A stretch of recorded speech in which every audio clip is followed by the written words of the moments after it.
Welcome to Assessment C for Unit 11236, Investigating and Explaining Society. This video is about helping you address the essay question.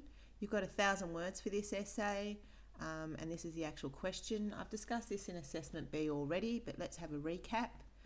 The verbs are important. Here you have to discuss and you have to use one of the methods. They're the two things that you actually physically have to do. Any essay question, you go straight to the verbs. What are they? What's being asked of you? That's what's being asked of you. The constraints that you are doing this in is the social sciences, and it's about influence. So how is the truth in the social sciences influenced by the research method, i.e. one of those, and the bias of the researcher?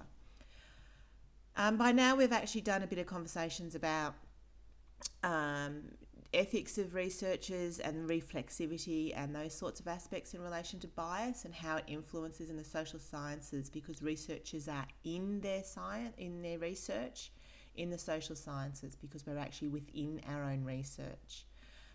So that's why I thought it was important to emphasise that in this essay question to get you consider that.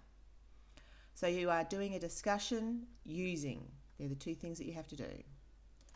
But what is actually an essay? An academic essay has a formula. Some people don't follow the formula and do quite well. However, I do recommend the formula. Introduction, context, analysis, and conclusion. It's a hamburger. So let's think about this for a moment. The introduction is a top bun. It's, fluffy, it's big, and then the conclusion is a little bit flatter, and it's the bottom of the essay, obviously. But it's the same. They're both bread. They're both the same thing. Same entity, they're just a little bit different. So this is why I like the hamburger model. Context is the salad.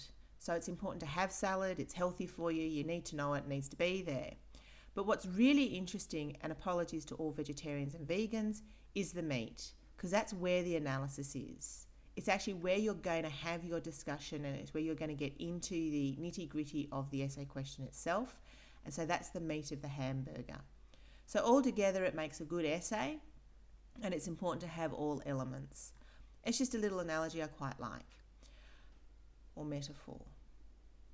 Anyway, a body paragraph should have a topic sentence, evidence, explanation, and then link off to the next paragraph. Explanation and evidence can sometimes switch around. Different people write in different ways. I'm not saying you have to follow this order, but it is traditional, it's a formula, and it does work. So basically each paragraph, you tell me what you're going to talk about, you give me an example of what you're going to talk about, you're going to explain why that example is good or bad, and then you're going to say, and now I'm going to talk about this next. So it's just the way that it works. It's called signposting, and it leads me through your essay, and it means there are no leaps of logic. It means I can actually follow what you're saying.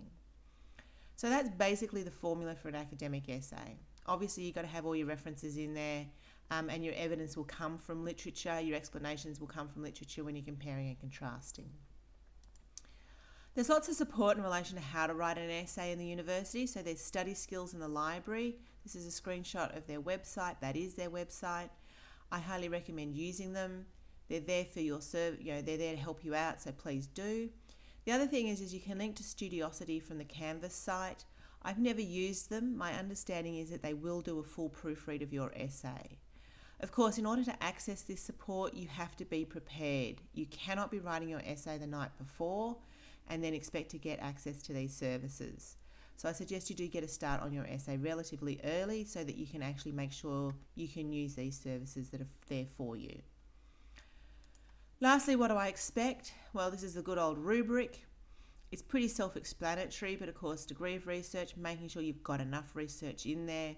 Have you actually understood the topic? If you interpret the topic completely differently, but you explain to me in your thesis statement and then you're consistent all the way through the essay with your different interpretation, that's actually okay. It's not fantastic, but it's actually okay because you've shown me you've understood the question differently, but then you've remained consistent with your interpretation. So be very, very careful to make sure you've got a thesis statement and that you're logical all the way through. This is this use of literature. It's important to actually have more than one reference per paragraph, ideally 3 references in a paragraph, because that gives you the opportunity to say, you know, Jones said this, Smith said that, they disagree for these reasons, but Brown then agrees with Jones, so on balance, I'm going to go with Jones and Brown. It's just the way we use literature in academic writing. Think of all the journal articles you've been reading, and look at how they've been using the literature. Again, this is this leap of logic that I was talking about earlier. Obviously, can I read it? Please be very careful about your punctuation. With all the technological support we've got these days, if you've got a red squiggly line, it means something. Look at it. And then obviously Harvard style referencing. Remember, it is Harvard style, not footnotes, not any other referencing format. It needs to be Harvard style. So make sure you've got that in there. And that is Assessment C. Thanks.